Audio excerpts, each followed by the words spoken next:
내가 마시지 아니하겠느냐라는 제목으로 하나님 말씀 증가하도록 하겠습니다. 같은 장소 같은 상황에서 같은 일을 하고 있어도 각 사람이 가진 마음은 제각각입니다.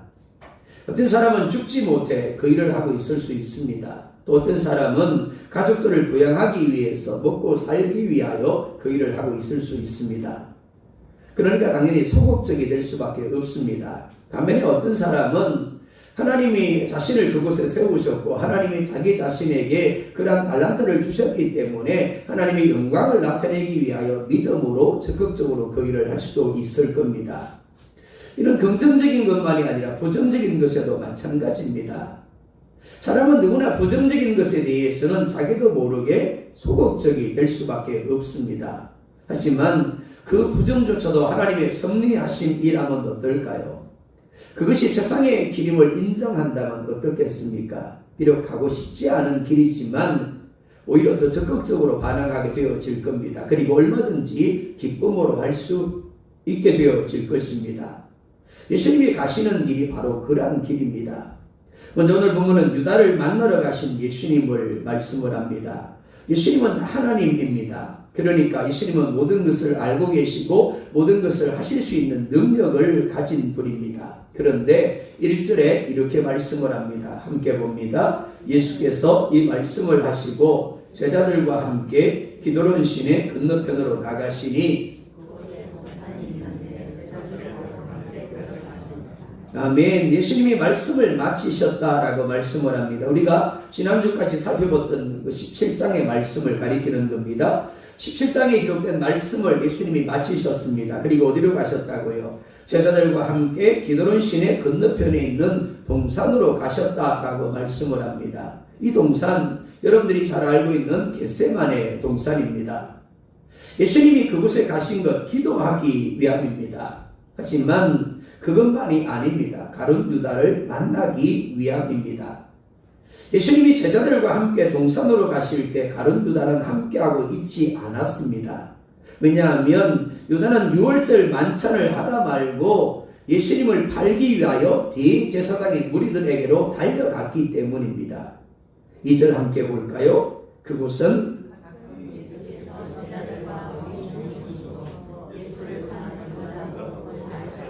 아멘. 예수님은 이미 유다가 대제사장의 무리들에게 자신을 팔 것을 알고 계셨습니다. 뿐만 아닙니다. 유다가 무리들을 이끌고 와서 당신을 넘겨줄 것을 또한 알고 계셨습니다. 그러니까 어떻습니까? 유다가 겟세마네 동산으로 올 겁니다. 그리고 자신을 잡아서 대적들에게 넘겨줄 겁니다. 그러니까 인간적으로 본다라면 예수님은 이미 그것을 알고 계셨기 때문에 겟세마네 동산으로 나아가지 않아야 맞는 겁니다. 근데 아니라는 거죠. 예수님이 굳이 제자들과 모이시는 것, 특별히 유다가 알고 있는 기드론 시내 건너편에 있는 겟세마네 동산으로 가셨다라고 말씀을 합니다. 자, 한번 생각해 볼까요? 예루살렘은 산에 있습니다. 산지입니다. 그러니까 사방이 산이었을 겁니다. 그러니까 예수님이 기도하고자 하셨다면 굳이 겟세마네 동산이 아니라 얼마든지 다른 곳에 가셔서 기도할 수 있었을 겁니다. 하지만 예수님은 의도적으로 그리고 적극적으로 가룟 유다가 알고 있는, 그리고 가룟 유다가 무리들을 데리고 올 겟세마네 동산으로 가셨다라는 겁니다. 그 자리는 인간적으로 보면 결코 좋은 자리가 아닙니다. 기쁨과 즐거움과 행복의 자리가 아니죠. 유다에 의해서 팔릴 겁니다. 대적들에게 넘겨질 겁니다. 그리고 어떻게 해요? 멸시와 조롱을 받게 될 것이고 채찍에 받게 될 것이고 결국에는 십자가에 못 박혀 죽게 될 자리인 겁니다. 예수님은 이를 너무 잘 알고 계셨습니다. 그러니까 그 밤에 그 동산에 가시지 않는다라면 유다가 비록 예수님을 팔기 위해서 대적들을 끌고 올지라도 얼마든지 십자가를 피할 수가 있는 겁니다. 멸시와 조롱을 받지 않아도 되는 겁니다. 하지만 예수님은 피하지 않았습니다. 오히려 더 적극적으로 제자들과 가끔 가던 곳, 특별히 유다가 잘 알고 있는 그 장소로 가심으로 유다로 하여금 자신을 쉽게 찾게 만들었습니다. 그리고 대적들에게 팔아 넘기기에 용이하도록 행동하셨다라는 겁니다. 예수님이 왜 그렇게 하셨을까요? 그것이 자신에게 주어진 잔이었기 때문입니다. 그것이 예수님을 향한 아버지 하나님의 뜻임을 믿었기 때문입니다. 그래서 마가복음 14장 36절을 보면 겟세마네 동산에서 예수님이 이렇게 기도하십니다. 함께 볼까요? 이르시되 아빠 아버지여 아버지께는 모든 것이 가능하오니 이 잔을 내게서 옮기시옵소서. 그러나 나의 원대로 마시옵고 아버지의 원대로 하옵소서. 예수님이 말씀하는 이 잔은 멸시와 조롱의 잔입니다. 십자가의 잔입니다. 하나님이 사람이 되었죠. 사람이 된 것으로 끝나버리는 것이 아니라 자신이 만든 사람들에게 잡혀서 멸시를 받습니다. 조롱을 받습니다. 채찍에 받습니다. 그리고 십자가에 죽습니다. 예수님은 하나님입니다. 그러나 동시에 우리와 똑같은 육신을 입으신 사람입니다. 다만 죄가 없으실 뿐입니다. 그러니까 우리가 육신적으로 느끼는 모든 것들을 예수님도 그대로 느끼는 겁니다. 우리가 오해하지 말아야 할 것이 바로 이것입니다. 예수님은 하나님이니까 그래도 안 아팠을 거야. 그래도 기분 안 나빴을 거야. 그래도 괜찮았을 거야. 아니, 그게 아니라는 겁니다. 우리와 똑같이 느끼셨다는 거죠. 똑같이 아프셨습니다. 똑같이 고통당했다는 거죠. 똑같이 괴로웠다는 겁니다. 하지만 주님은 자신의 필요보다 하나님 아버지의 필요에 반응합니다. 아버지가 이 잔을 옮길 수 있거든 옮겨주십시오. 그때 어떤 현상이 나타났다고요?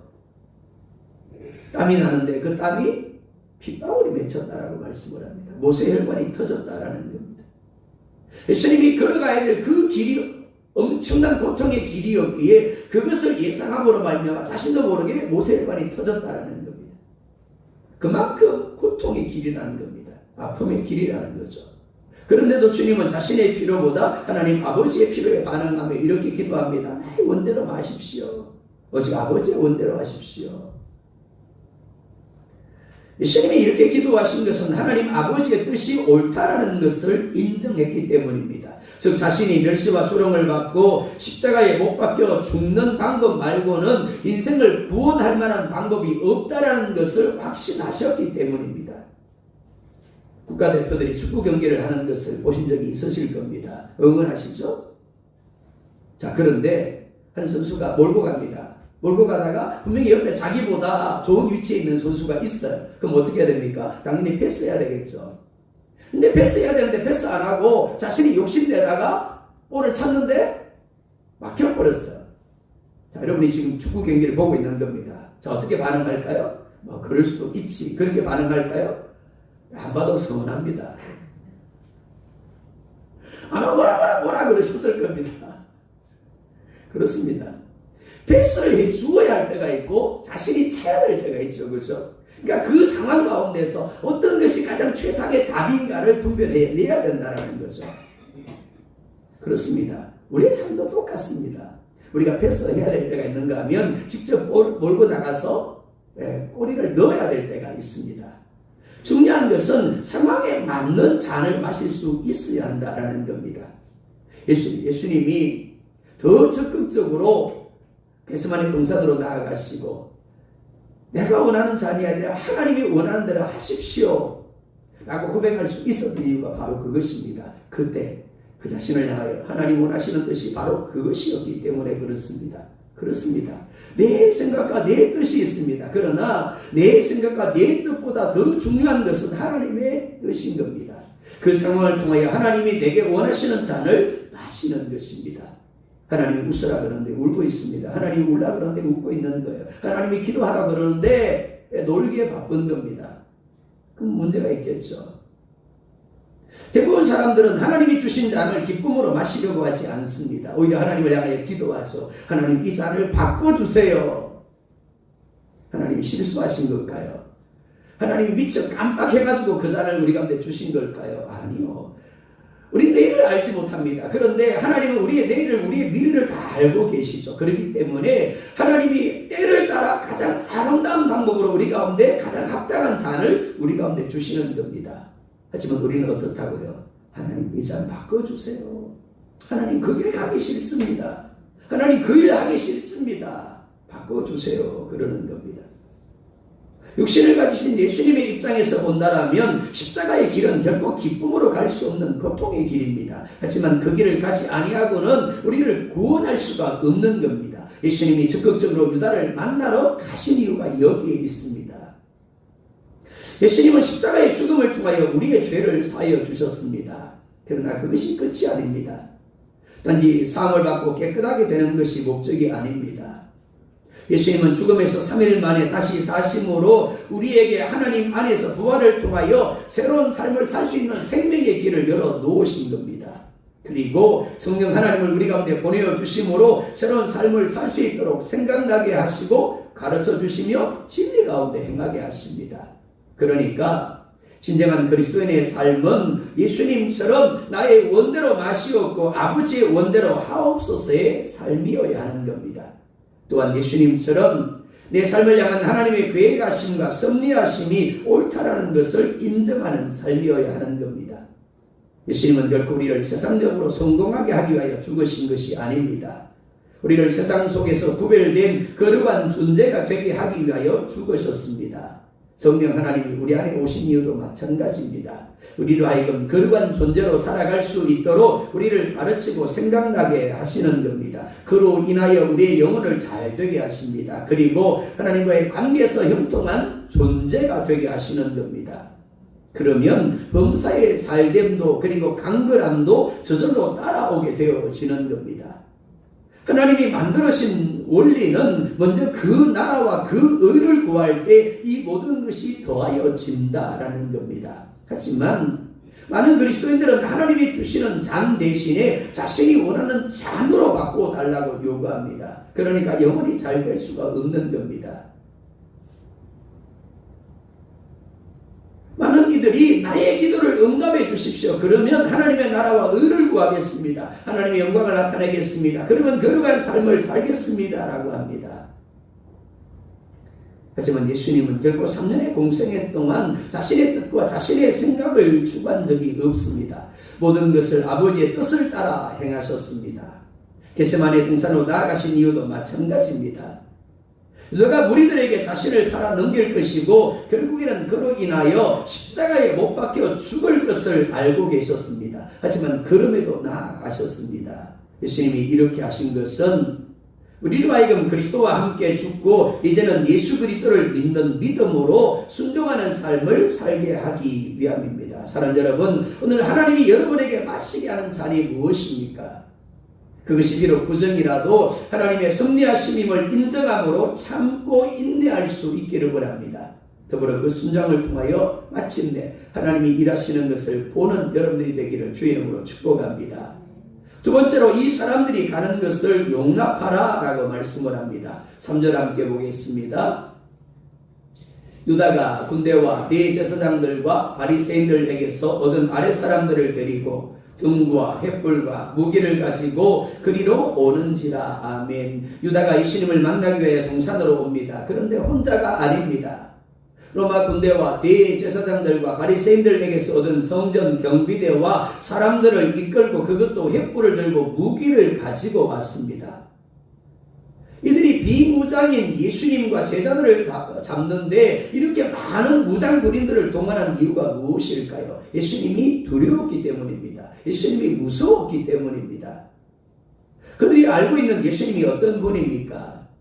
아무도 고칠 수가 없었던 나병 환자를 고친 분입니다. 38년 된 병자를 고치셨고 귀신 들린 자를 고쳐주신 분입니다. 뿐만 아니죠. 보리떡 5개와 물고기 2마리로 남자 어른만 5,000명을 먹이신 분입니다. 심지어 죽어 나흘이나 된 나사로를 말씀으로 다시 살린 분입니다. 그러니까 못하실 것이 없는 전능한 분입니다. 따라서 예수님을 붙잡는 일이 결코 쉬운 일이 아니라고 생각해서 많은 무장한 군인들을 동원한 겁니다. 하지만 아무리 많은 군대를 동원한다고 할지라도 예수님이 원하시지 아니하면 결코 잡을 수가 없는 겁니다. 왜요? 그분은 전능한 분이기 때문입니다. 그런데 예수님의 반응이 무엇입니까? 4절 함께 볼까요? 예수께서 그 당할 일을 다 아시고 나아가 이르시되 너희가 누구를 찾느냐? 뭐라 말씀합니까? 두 부분을 이야기하죠. 예수님이 그 당할 일을 뭐 했대요? 아셨대요. 내가 잡히게 될 거야. 내가 넘기게 되어질 거야. 내가 멸시와 조롱을 받게 될 거야. 내가 채찍에 맞게 될 거고 십자가에 죽게 될 거야. 그걸 다 아셨대요. 자, 한번 생각해 볼까요? 여러분들이 앞으로 5분만 걸어가면 강도를 만날 걸 알고 있습니다. 그래도 가시겠습니까? 물어볼 필요가 없는 거죠. 당연히 피할 겁니다. 예수님도 마찬가지입니다. 분명히 잡히고 채찍에 맞고 죽게 된 것을 아셨습니다. 그러니까 인간적으로 본다라면 소극적이 되거나 피할 수밖에 없는 상황입니다. 그런데 예수님은 어떻게 하셨다고요? 그들에게 나아가서 이렇게 묻습니다. 너희가 누구를 찾느냐? 예수님은 유다가 자신을 팔았고 무리들이 자신을 잡으러 왔다라는 것을 이미 알고 계셨습니다. 하지만 예수님은 그들을 맞서거나 피하는 대신에 적극적으로 그들에게 다가가셨고 내가 너희가 찾는 예수다라고 말씀하고 있는 겁니다. 오히려 자신을 스스로 넘겨주고 있는 겁니다. 그래서 6절에 이렇게 말씀을 합니다. 함께 봅니다. 예수께서 그들에게 내가 그니라 하실 때 그들이 물러가서 땅에 엎드러지는지라. 아멘. 예수님이 하신 일이라고는 나사렛 예수를 찾는다는 그들의 말에 내가 예수다라고 대답을 한 것뿐입니다. 그런데 어떻게 되어졌다고요? 그들이 물러갔대요. 그리고 땅에 엎드러졌대요. 엎드러졌다라는 말을 원문에서 보면 무너지다, 떨어지다라는 말입니다. 그들의 마음이 무너졌다는 이야기입니다. 그만큼 두려움 가운데 머무르게 되었다라는 겁니다.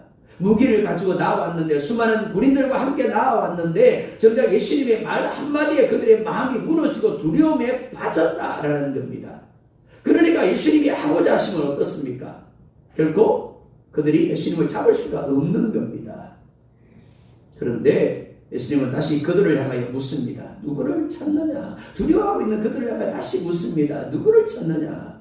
이는 더 확실하게 자신을 내어주기 위한 것입니다. 더 적극적으로 자신을 하나님의 뜻을 이루기 위하여 내어주기 위한 것입니다.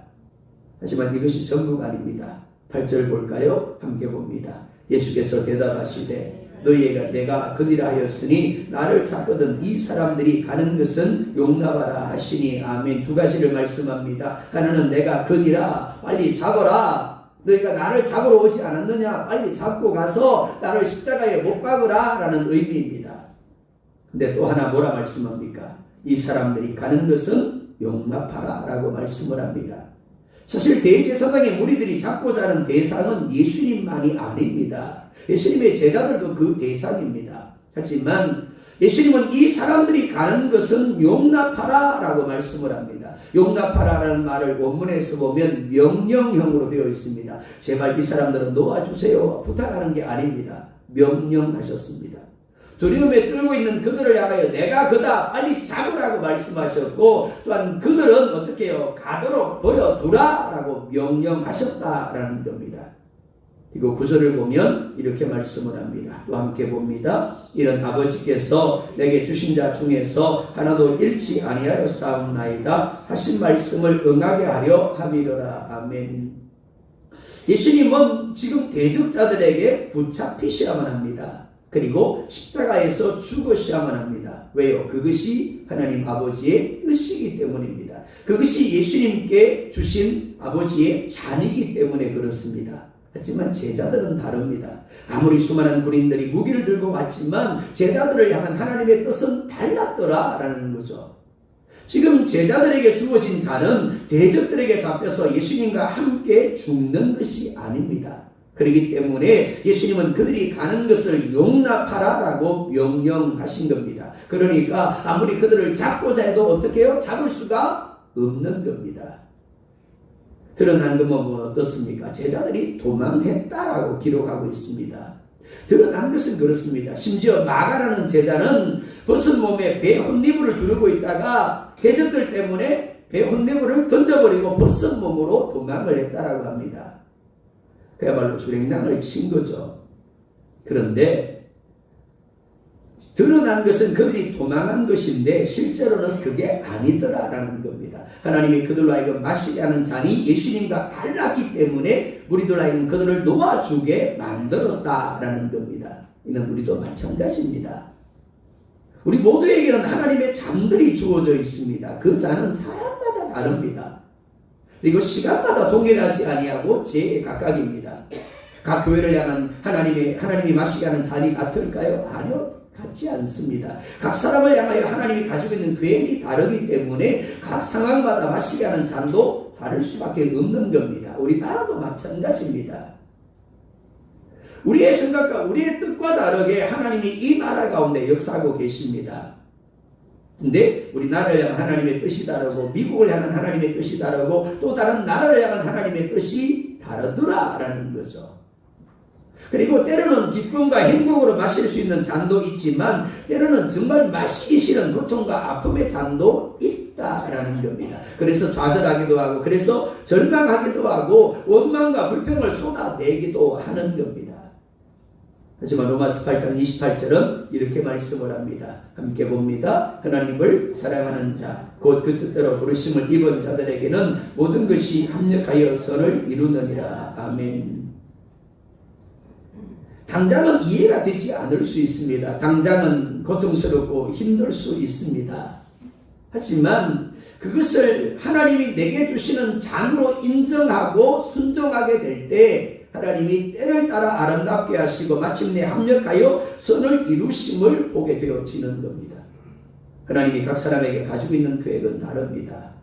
하지만 분명한 것은 때를 따라 아름답게 하시고 마침내 합력하여 선을 이루신다라는 겁니다. 다윗을 무려 10년 동안 도망다니게 하시고 요셉을 하여금 무려 13년 동안이나 노예와 그리고 죄수로 보디발의 집에 그리고 옥에 갇혀 있게 하신 이유가 여기 있습니다. 우리가 보기에는 부정입니다. 근데 아니라는 거죠. 하나님이 요셉에게 하나님이 다윗에게 마시게 하는 잔이었습니다. 그 잔을 마셨기 때문에 하나님이 다윗을 하나님 마음에 합한 자가 되게 하셨고 전무후무한 복을 누리게 하셨고 요셉이 총리가 되므로 수많은 사람들을 기근으로부터 살리게 하셨던 것입니다. 사랑하는 여러분 오늘 여러분의 처한 상황을 하나님이 때를 따라 아름답게 하심을 믿고 있습니까? 오늘 여러분이 믿음으로 마셔야 될 잔, 특별히 하나님을 믿음으로 기도하며 의뢰해야 될 잔은 무엇입니까? 세 번째로 세상과 다른 하나님의 방식을 말씀을 합니다. 예수님이 스스로 무리들에게 자신을 내어주시는 것과는 달리 시몬 베드로가 칼을 빼듭니다. 그리고 예수님의 걸음을 막습니다. 10절 말씀 함께 볼까요? 이에 넘겨주세요. 시몬 베드로가 칼을 가졌는데 그것을 빼어 대제사장의 종을 쳐서 오른편 귀를 베어버리니 그 종의 이름은 말고라. 아멘. 인간적으로 보면 베드로의 행동은 절대적으로 옳은 행동입니다. 자신이 사랑하는 스승이 대적들에게 지금 잡히려고 하는 상황입니다. 그러니까 칼을 빼어서라도 막아야 하는 겁니다. 보호해야 맞는 거죠. 근데 문제가 뭐라고요? 예수님을 위한다고 하고 있는 그의 행동이 실제로는 하나님을 위한 것이 아니라 하나님의 뜻을 거스르는 것이었다라는 겁니다.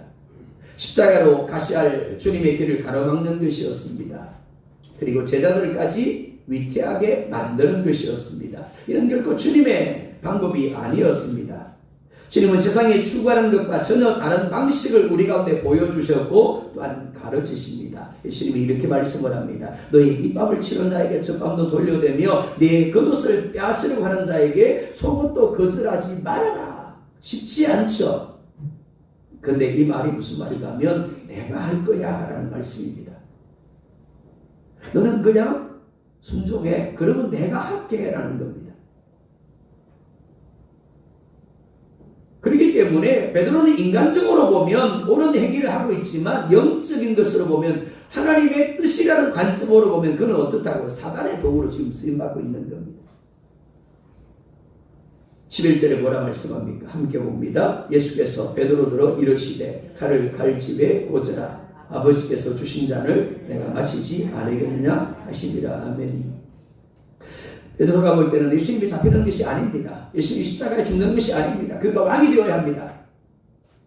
그게 자신이 원하는 하나님의 뜻이에요. 근데 하나님의 뜻은 그게 아니었죠. 예수님 뭐라 말씀합니까? 아버지께서 주신 잔을 내가 마시지 아니하겠느냐.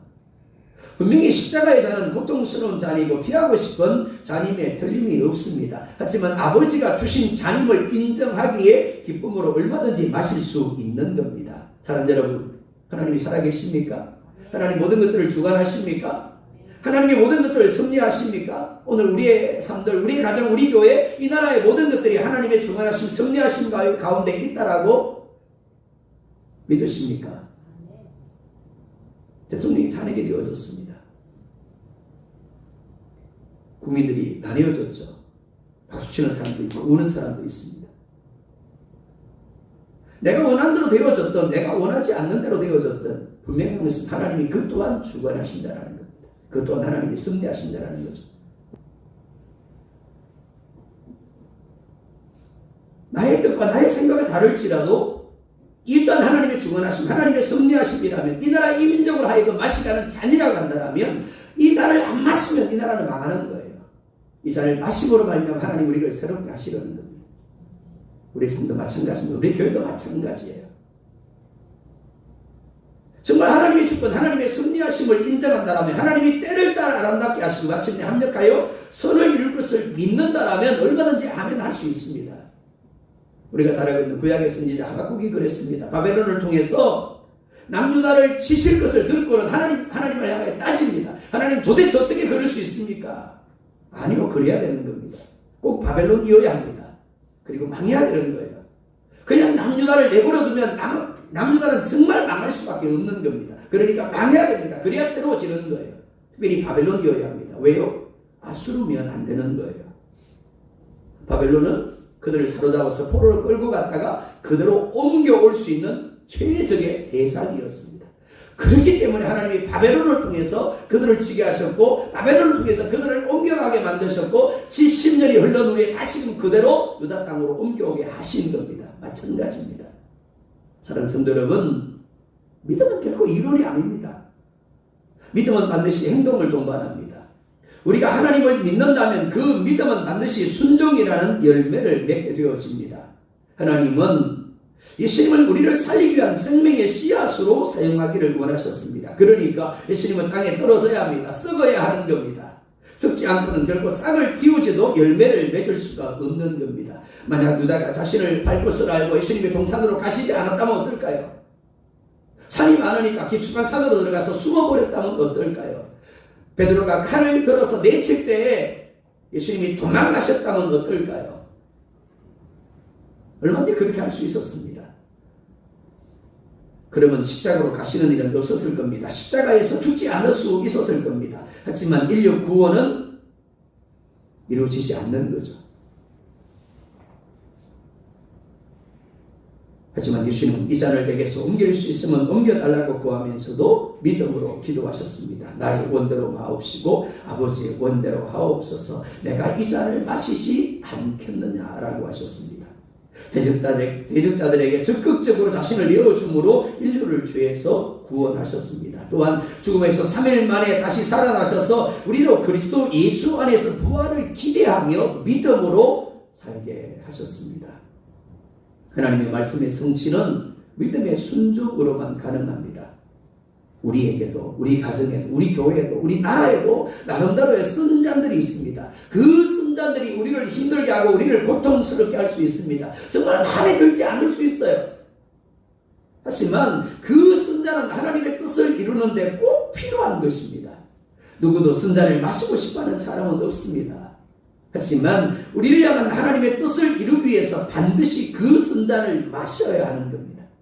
오늘의 선잔을 마시지 못하면 내일에 예비된 하나님의 역사를 내 것으로 누릴 수가 없는 겁니다.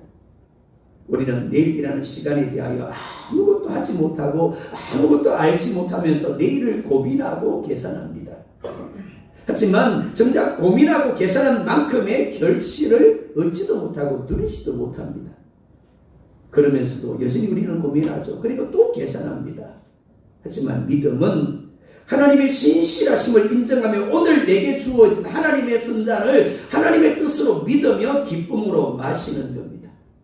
예수님의 잔이 다르고 제자들의 잔이 달랐던 것처럼 우리 모두의 잔도 같지 않습니다. 오늘의 잔이 다르고 내일의 잔이 다릅니다. 하지만 분명한 것은 비록 이해가 되지 않을지라도 우리에게 주어진 선잔을 기쁨으로 순종함으로 마시게 될 때 하나님이 과연 때를 따라 아름답게 하시고 마침내 합력하여 선을 이루신다라는 겁니다. 하나님은 주님이 내가 마시지 않겠느냐라고 말씀하신 것처럼 오늘 여러분에게 주어진 잔이 무엇이든 그리고 우리에게 이 나라 가운데 주어진 선잔이 무엇이든 하나님을 믿읍시다. 하나님이 또한 때를 따라 아름답게 하실 겁니다. 하나님을 분명히 합력하여 선을 이룰 것입니다. 그것을 믿음으로 순종할 수 있기를 원합니다. 그래서 마침내 하나님의 때 과연 하나님이 그래서 그렇게 하셨구나 고백할 수 있는 저사람들이 될 수 있기를 예수님의 이름으로 축복합니다.